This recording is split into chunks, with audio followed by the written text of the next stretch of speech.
Okay, welcome everyone to the Commonwealth Department of Health and Aged Care's webinar on the WIP Incentive Program Rural Advanced Skills. My name is Tessa Pascoe. I'm the Director of the Incentives Section in Health Workforce Division in the department, and I will today facilitate this webinar alongside my colleague Paul Halloran. And we also have representation from a number of our peak organisations. We'll introduce those shortly. I would like to first start off by acknowledging the traditional custodians on the lands of which we are all on, and pay my respects to elders, past, present and emerging, and to also acknowledge all the Aboriginal and Torres Strait Islander staff and people, doctors who are joining us today on this webinar. I will be providing an overview of the Workforce Incentive Program, the Rural Advanced Skills Program and Payment. We are fortunate to have a number of representatives from our general practice and rural generalist colleges, and I would just like to introduce some so you know they are on the line. We have from RACGP, Associate Professor Michael Clements, who is Vice President and Chair of the RACGP Rural Council. We also have Dr. Corinne Godlowski, TAM, who is a National Clinical Lead Rural. And from the Australian College of Rural and Remote Medicine, we do have the immediate past president of the college, Dr. Sarah Chalmers, and possibly the Censor-in-Chief, Dr. David Campbell. From the Rural Doctors Association, we have our Chief Executive Officer, Peter Rutherford. And also from Rural Workforce Agency, Victoria, we are joined by the CEO, Lauren Caldwell. So thank you to everyone for your attendance and taking the time this evening. Before I get started into the presentation, I would like to invite Associate Professor Michael Clements to maybe say a few words about this incentive, and then I will sort of move to Peter Rutherford as well. So Michael, I'll hand over to you for a moment. Yeah, thank you very much. I'm very pleased to be having this kind of conversation where we're outlining and talking about how people can access this really important incentive. It had its derivation back in the first Rural Health Commissioners, Paul Worley's workforce meetings, where we recognised that if we want to encourage our rural GPs and rural generalists to do work across both the general practice and the hospital space, then we needed to incentivise it. So a very simple concept. Took us a while to get here, but we've worked very closely with the department and with ACRM, and we had input from AMA as well and RDAA to design these packages to incentivise doctors such as you working across both of those spaces. Going to have an opportunity a little bit later on to talk about how we as a college for our RACGP members can support you in either getting your existing skill recognised. So if you're already doing the work of an RG, but perhaps don't have that recognition, then we'll be talking about how we can achieve that for you and through our recognised prior learning process. But we'd also encourage doctors that perhaps aren't doing the work yet or perhaps won't be recognised just yet. We'd like to encourage you to think about attaining those additional skills, perhaps doing extra time in an advanced skills post or working in a rural hospital environment or emergency care environment or an Aboriginal community controlled service to actually benefit from these packages. So the department's had a very interactive, very positive working relationship with the colleges in designing this, and I've been looking forward to this talk so that we can hopefully help some of you get a better understanding and better access. Thank you. Thank you, Michael. All right, we will start the slideshow. So sorry, I am here. Oh, great. Go for it, Peter. Thank you for the invitation, and Rural Doctors Association of Australia is really pleased to be part of this webinar and highlight the excellent, I guess, opportunity that this incentive provides. It's certainly been a long time coming, and we're really pleased to see it now become reality. And as Michael mentioned, it is very much, or has been very much, part of the work under the National Rural Generalist Pathway, and RDAA has been a big part of that. And certainly through the work that we've done, it's been deliberately designed the Colin Grove agreement and definition of the scope of work that a rural generalist does. But I think importantly, it also recognises the GPs who may not do the full scope of rural generalist work, but do part of it. So whether that's an emergency service or whether that's an advanced skill part, I think that's a really important element. And also retaining community general practice at the core of the incentive. So I think they're all really important bits in recognition of a broader rural workforce.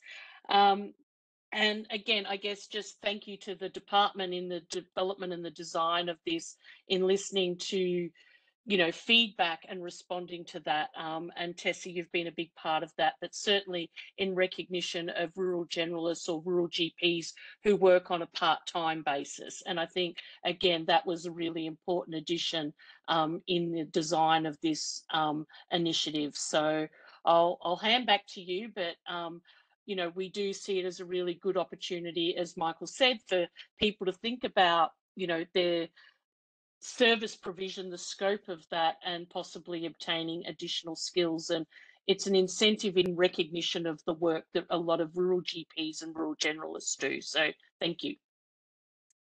Thanks, Peter. Thank you for those lovely words. As part of this webinar, we have linked in with Slido, so that if there are questions from you doctors and rural generalists, we are happy to hear those questions. Hopefully we will address most of those during this process. So we might just go to the Slido. There we are.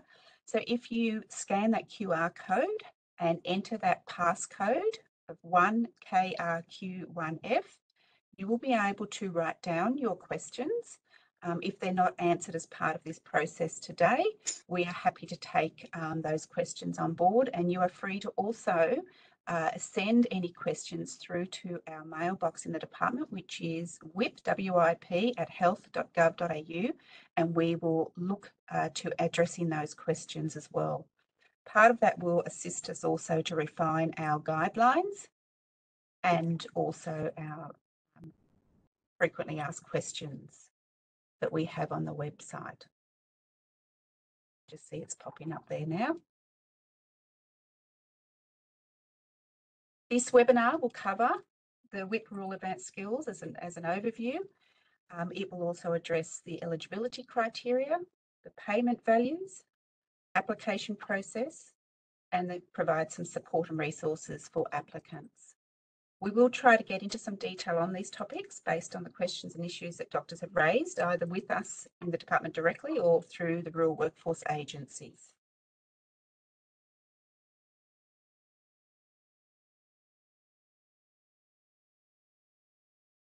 Okay, so this WIP Rural Advanced Skills payment, it is a new payment. It was funded in the Australian Government's October 2022 budget with a commitment of 74.1 million over 3 years. The government recognises the challenges delivering primary care in rural and remote communities. GPs are often the main health providers in their communities and are regularly called upon to deliver a vast array of services beyond the traditional remit of general practice. This payment provides additional funding and support for GPs and rural generalists that develop and employ advanced skills and specialist training in a range of disciplines. It aims to recognise and reward what many GPs and rural generalists have been doing for some time. The payments opened in January this year, and doctors can apply for services delivered between January 2023 and December 2025. So these payments are focused on general practitioners and rural generalists, and we will go through the eligibility criteria.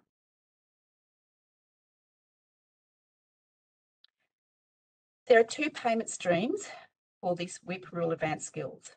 Both streams provide the same value of incentives from 4,000 to 10,500 per year per stream, and they depend on the number of services provided and rurality.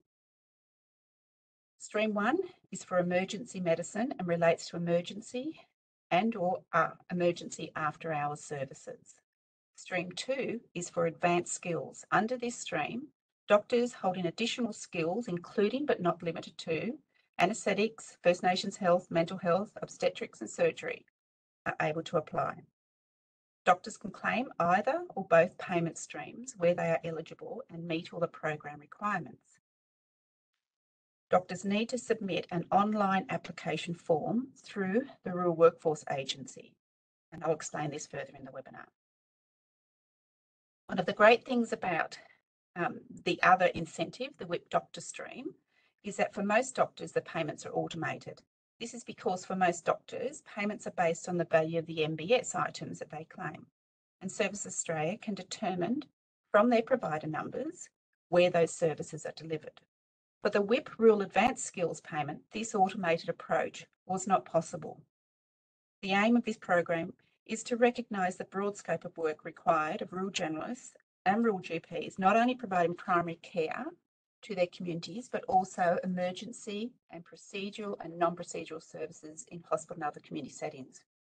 As this work is often undertaken outside of the MBS, we could not capture it using an automated system. Therefore, we needed to develop a process for doctors to provide information to us to allow us to determine what services were being delivered and where.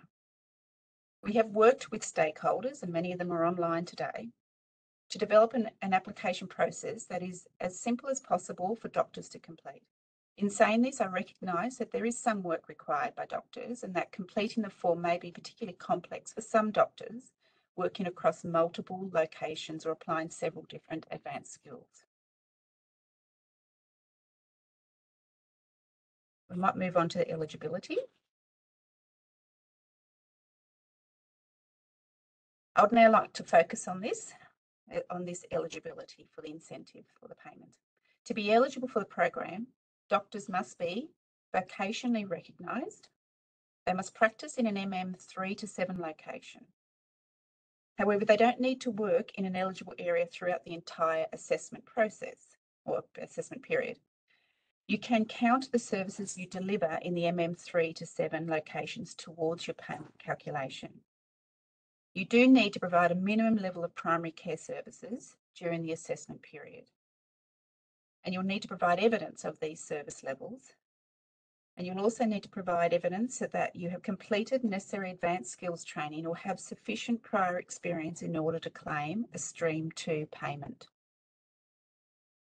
There is some nuance to understanding some of these requirements, and so I'm now going to go through some of the common eligibility questions we have received within the department.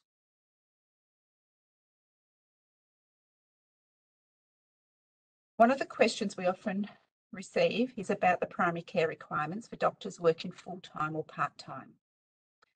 In developing this payment, one of the issues we heard from stakeholders is the need for flexibility in the payment to recognise doctors who work part-time and may also deliver emergency and advanced skills services to their communities. This had to be balanced with the need for the program to not only recognise doctors for their emergency and advanced skills, but not at the expense of the delivery of primary care. With this in mind, different primary care thresholds for full-time and part-time doctors were established in order to claim the payment. For the purposes of this program, a doctor is considered full-time when working 0.6 FTE and above, so about 3 days a week, on average over a year. A part-time doctor is any doctor working less than that 0.6 FTE. Doctors working full-time need to provide 96 primary care rosters in an MM 3 to 7 location over the course of a 12-month assessment period in order to claim a payment. This equates to 2 rosters per week over 48 weeks. Doctors working part-time need to provide 48 primary care rosters in an MM 3 to 7. I would note that these primary care rosters and all emergency and advanced skills rosters do not need to be spread across the entire 12-month assessment period in order for you to be eligible. If you work 5 days per week, you could reach your primary care requirements before you're halfway through the year. The threshold has been deliberately set low because we need to reflect on the many diverse working arrangements of rural doctors. A doctor may be working full-time but working 2 days per week in general practice and 3 days per week in a hospital. Or they may be working a few days, but these are long days and intense trips out to outside remote communities. Different rural communities will have different arrangements. We have tried to build in as much flexibility as we can to recognise as many different arrangements as possible. The data we collect from doctors through this program, where they work and how they deliver advanced skills services, will help us better understand these arrangements and will be used to help evaluate the program and potentially refine it in the future.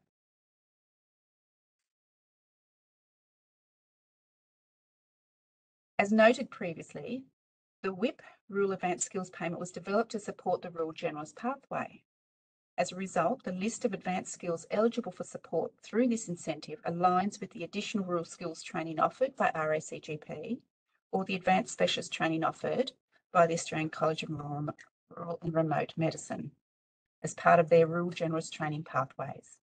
There is no capacity at this time within the department to add further advanced skills or to assess those. So we do refer to the college's assessment of those skills. And we'll talk to that in a moment.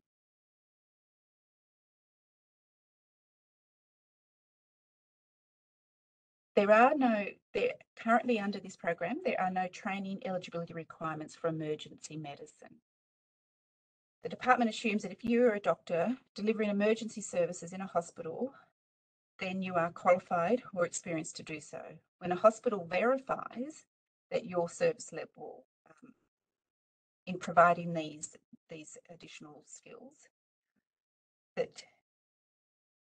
when a hospital verifies that you're delivering these skills, we accept those as verification of your qualification or your credentials. Unfortunately, a similar approach was not possible for applications for Stream 2, and that's the advanced skills stream. To claim a Stream 2 payment, doctors do need to provide evidence that they have completed the advanced skills training. In many instances, doctors may have advanced skills in an eligible discipline but may not have completed the specific advanced skills specific course within those colleges.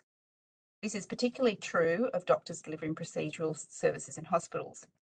Many doctors who are delivering the procedural services, like anaesthetics or obstetrics in hospitals, may have developed their skills through a relevant specialist college. As with emergency medicine applicants, the department assumes that if you're delivering those procedural services in a hospital and the hospital is willing to verify that service delivery, then we accept that as sufficient evidence that you have the necessary advanced skills. For the non-procedural advanced skills, it's a bit trickier to assess. And these are ones I'm referring to the First Nations Health. So we have extended access to the incentive to doctors who have completed 12 months or more prior experience working in an Aboriginal community controlled health service or an Aboriginal medical service, or recognising these as additional skills and experience developed working directly with the First Nations patients and communities. And there's more about this within the guidelines. We've made similar allowances for mental health, where we recognise that doctors with 12 months or more experience working in a mental health specific setting, such as Headspace clinics. In these circumstances, you will need to provide some written evidence from your employer verifying the prior experience you have attained. It does not need to be elaborate, just a letter stating the time period in which you were employed, the type of services you delivered when employed at that location, and a signature from a third party, such as your employer. This can be attached to your application either at the time you are filling it in or emailed to your Rural Workforce Agency afterwards. We have had many requests from doctors asking if their prior learning in an eligible discipline is sufficient to meet the eligibility requirements. The department is not equipped to judge those specific training courses to see that they align with the Advanced Rural Skills Training or the Advanced Specialist Training offered by RACGP or ACRM. If you have completed training in an eligible discipline outside the list of eligible training or qualifications outlined in the program guidelines, I urge you to get in contact with ACRM or RACGP to determine your eligibility. The colleges will be able to assess your prior learning and education to determine its alignment with its own advanced skills training qualifications.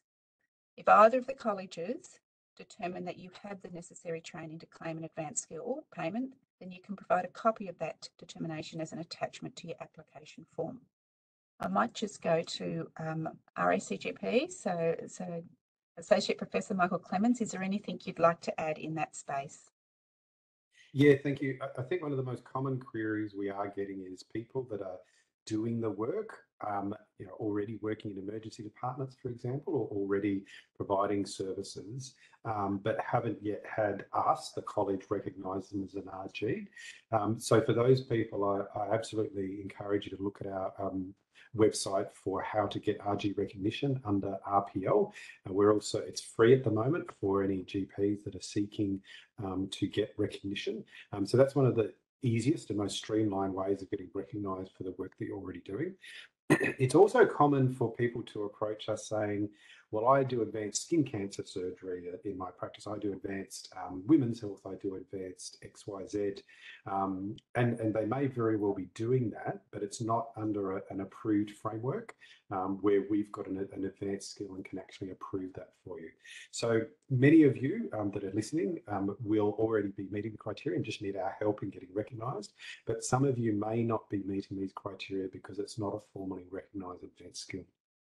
I would add that after working with the department, our small town rural general practice advanced skill, which was recently endorsed and approved and rolled out by us, has actually been supported by the department as well. So the department has said that they're happy to support one of our RGs that has used the small town rural general practice program as their advanced skill to attain these advanced skills. And Karen will be hopping on a little bit later to talk specifically about how to get recognised if you've got any questions about that. So thank you, Tess. Thank you, Michael. I'm just wondering if Dr. David Campbell, did you want to add anything from ACRRM's perspective? Yeah, thanks very much, Tessa. And I think the first point to make is that the skills outlined for this program are very closely aligned to the ACRRM Advanced Specialised Training group of skills that we've got. So it's going to be quite straightforward for ACRRM fellows to access these payments. And for those that haven't been awarded an Advanced Specialist Training qualification through ACRRM training, and we have many members who fit into that category, we're able to issue them with a certificate of equivalence, which we are putting together now. And I've already started, as censor, I've already started to provide some of our members with those certificates to enable them to access this program. So it's a very straightforward process of applying to the college for recognition of their existing skills, whatever prior training they've done that was outside our fellowship training, and particularly for procedural skills or hospital-based skills, a current credentialing, evidence of credentialing, etc., which will then enable us to provide that certificate of equivalence, which we are putting together now. Thanks, Tess. Thank you.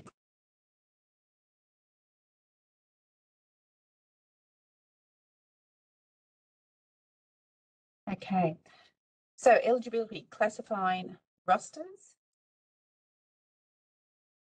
One of the major challenges for the Department of Family Design in administering payments was in delineating between what is primary care and what advanced skills. So essentially, a roster can only be claimed for one discipline at a time, and the doctors can claim either an emergency or an advanced skill for that time period. For example, if you are working in general practice, you cannot claim that mental health roster as part of your routine general practice consultations. You can count the roster that is being delivered in a separate specified roster to address that. So during the day, you may have a session that is focused on primary care in the morning, and then you may run a mental health service in the afternoon. That could claim as the two separate rosters, one for primary care and one for advanced skill. When we say you can only claim one roster in a 24-hour period, that is referring to the 24-hour period is you can only claim one roster per stream, but you could potentially claim the two streams in the one day if you're doing 4 hours in each of those. And for doctors in the MM6 to 7 location, you can definitely count those rosters in the hospital setting towards primary care when it is supported by the employer. The guidelines and the FAQs will talk more to that, particularly go to those First Nations and mental health and small town rural general practice requirements.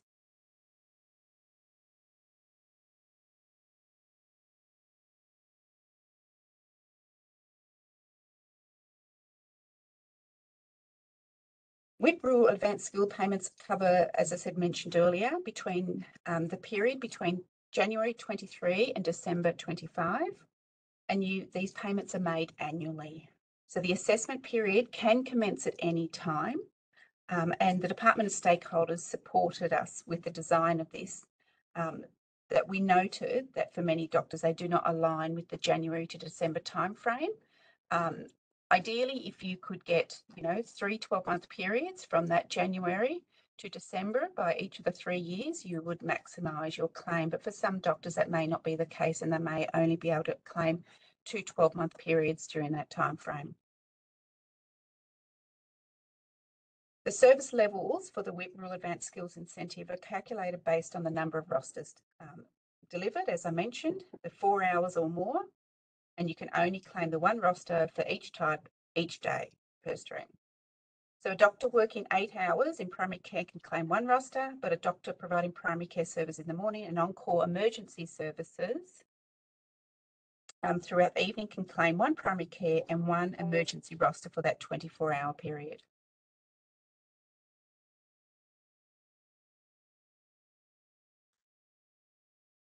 While doctors are required to provide a minimum number of primary care rosters to be eligible for payment, the value of payments is based on the number of emergency and/or advanced skill rosters delivered and the location in which they are delivered.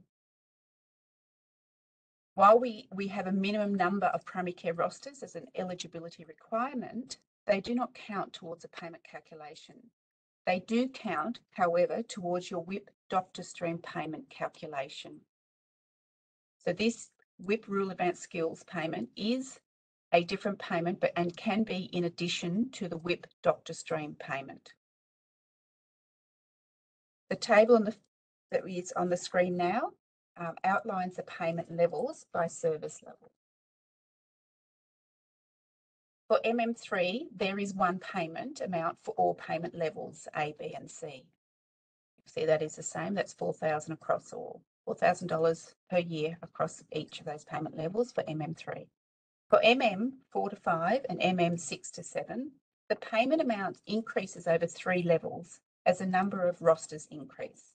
These rosters are and these levels are based on 11 rosters a year, or 22 rosters a year, or 48 rosters a year.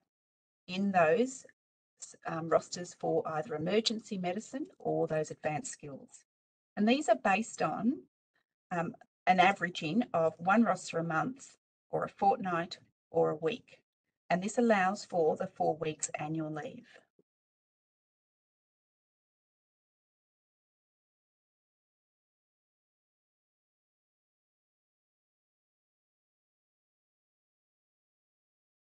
I acknowledge that there are some work required for doctors to submit an application for WIP Rural Advanced Skills payment. Ideally, we would like to be able to replicate that automated payment calculation system that's used by the WIP doctor stream. However, as I mentioned before, it was not possible. The purpose of this incentive is to recognise the additional emergency and advanced skills work that these rural doctors are delivering, often outside of general practice or the MBS.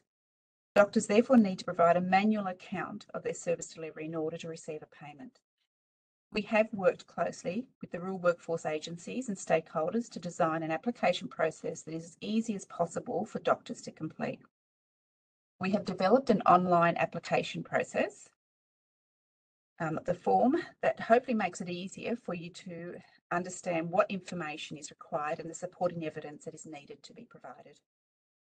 So basically, you would need to provide evidence of the necessary qualifications or credentials, the number of primary care services that you deliver and where, and the number of advanced skills services or emergency services that you deliver and where. Most of the complexity in form relates to doctors working across multiple locations or delivering multiple advanced skills over the course of the assessment period.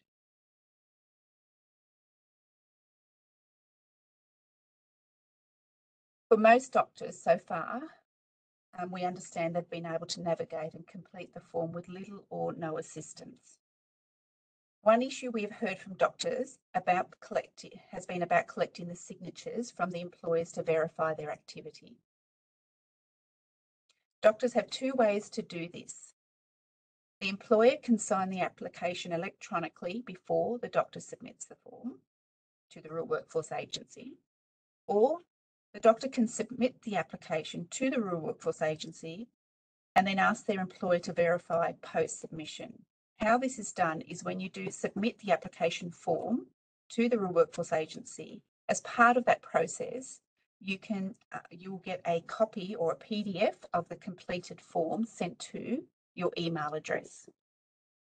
The doctor can then print out the application form and ask their employer to sign it, and then you can scan it and send it to the Rural Workforce Agency.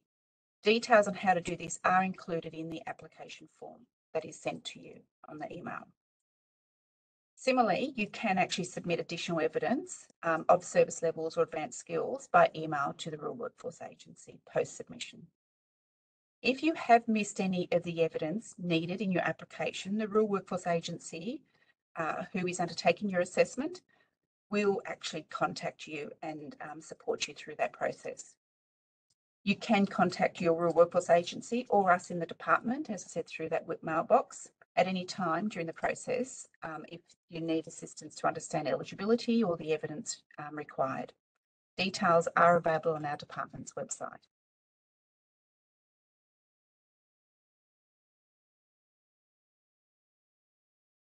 So the key resources that we have are the WIP Rural Advanced Skills Guidelines.